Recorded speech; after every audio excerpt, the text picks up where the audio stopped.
Hi, I'm Brent, and you're watching Old Hollywood Briar.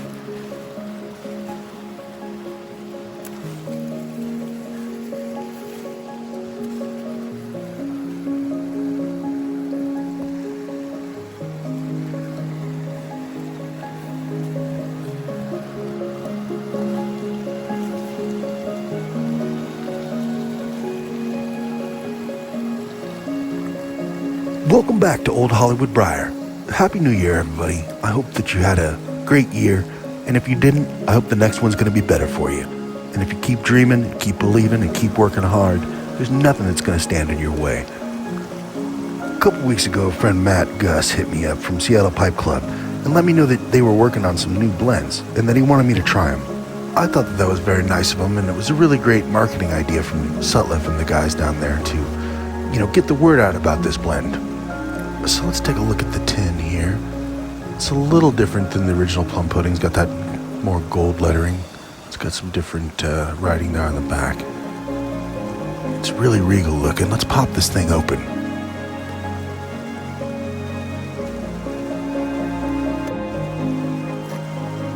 Now you can see that barrel stave in there. That's a piece of the Kentucky Bourbon barrel. That classic Plum Pudding pressed crumble cake. You can see that's fire charred on the inside, which is typical that coopers do when they're making casks and barrels for whiskey. Alright, so we're looking at two types of Cavendish, black Cavendish and gold Cavendish here, both unflavored, so not like American Cavendish, like British Cavendish, which just means it's a steeped Virginia. We've also got Latakia, which is the main component here. We've got some Orientals, some Turkish ribbon, some Perique in there for a little bit of deep raisiny nose tingle, and then we got the standard for red Virginias in there. Just break this up. Now, a lot of people like to break it like this into cereal-sized chunks so that you get the layering of the crumble cake and kind of taste that together as the way it's supposed to be. Now, I have tried that method before, and it does taste really good. But the only problem is that if you tend to breathe out at all, the big flaming chunks can skyrocket out of there like an erupting volcano. And plus, this thing, as you saw earlier, it comes very, very wet. Much wetter. Matt actually kind of apologized for this a bit. He was like, it's going to come very wet because we both like our tobaccos dry. We've talked about it. In fact, Matt doesn't jar any of his tobaccos. He's got Plum Pudding tins on his desk that have been open for like 6 to 8 months, just sitting there. He likes his tobacco pretty dry. So, I'm just going to rub this out as much as I can. You can see I've got it all the way down there to the individual leaves because this is very wet. Normally I dry this out, but there's no dry happening here. We're in the middle of a river, and it's, by the way, like 19 degrees, so ain't nothing gonna get dry in this weather. We're gonna use the modern Sassini 4-dot billiard I've got here with that fine Sassini rustication that I love. You see that there. The tin note on this here, by the way, is where you really smell that bourbon. When I opened this up and just went to it and stuck my nose in there, it was a big hit of that. And I don't know if that was coming from the stave or not. Let's light this up. My ST DuPont ran out of fluid, so I got my backup Bic here, which is going to do the job. It's interesting, when you come from California to Utah and you hit the altitude, your lighters, even your Bics, I think compress or something, I don't know, they just all tend to run out of fluid faster in the altitude.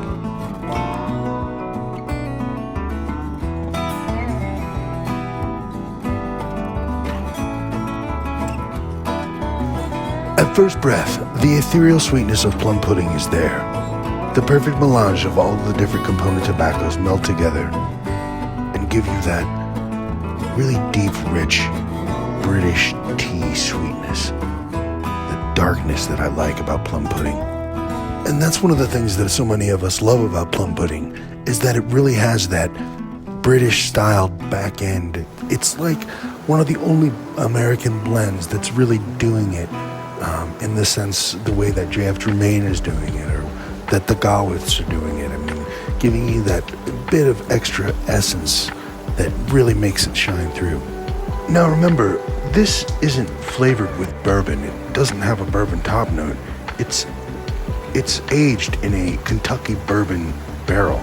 But now there is a strong breath of that bourbon. As soon as you open that tin and you pack it, you can taste something different going on.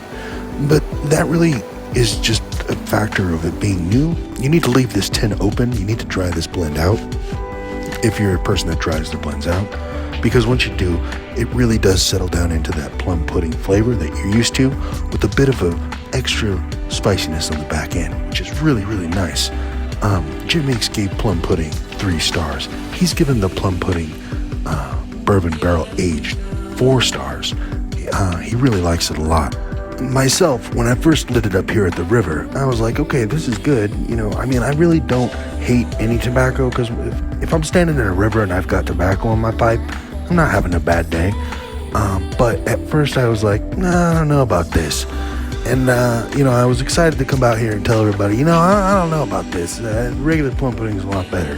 But then I went and I took it and I sat it down out in front of the fire. And I let it dry out. And once I did that, all of the taste mellowed out. And that's very common. When you get a new tobacco and you open that, if you don't open that tin and let it air out a little bit, let it breathe, just like a wine bottle. It's got to breathe. It's a natural substance. Let it breathe just a bit. It really airs out. Really mellows everything down, and then that really master blending technique of Joe Langford comes out. You really taste those component leaves coming together and just really singing. And that's when I find I get that best little back end Kentucky bourbon flavor, which is just a whisper of a perfume in the background and not like a top note. So for me, definitely leaving the blend out and giving it some drying time, as is common for all blends, is just really essential for this one. And one thing that I really was impressed with was, you can see here, I'm all the way up at the top of the road now, out of the river, and this thing has stayed lit. I didn't have to relight it. That was after me, climbing through the river and then climbing up this big, long, snow-embanked hill. So definitely, keeps itself lit pretty well, even though it was fairly damp and had the little waterfalls raining on it there in the river. So for the $1 million question, do I like the bourbon barrel aged better than regular plum pudding? I don't know. I don't really think so. I don't have any regular plum pudding on me for do a side-by-side check, but I definitely really like the bourbon barrel aged. I really like the little extra whiff of bourbon. When I get my coffee out in the morning to go out to the river, I always stop at this one little gas station that's got the Highland Grog coffee, which has got like a little back end of scotch in it, just the flavoring. I really enjoy it. So, gotta say, I really do love this blend. After I tried it out, I just went out and I did not want to come back inside smoking it, even though now it's like 13 degrees here at night. Well, thanks for watching, Old Hollywood Briar. I hope you enjoyed that review of Plum Pudding Kentucky Bourbon Barrel Aged. It's nice that they're putting together new blends focusing on plum pudding, because it's a really great mixture.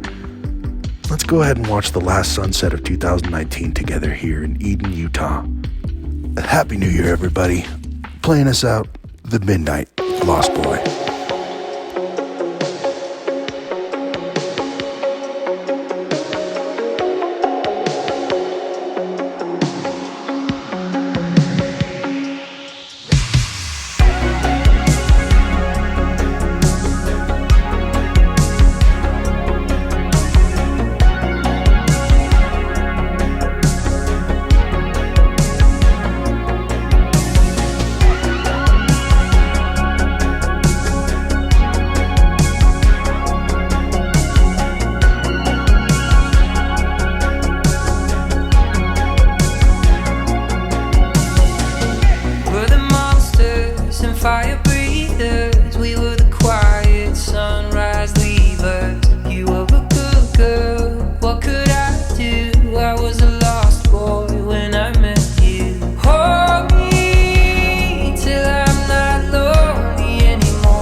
in the dark, there were no strangers, there were no strangers at all. What was the last war when I met you?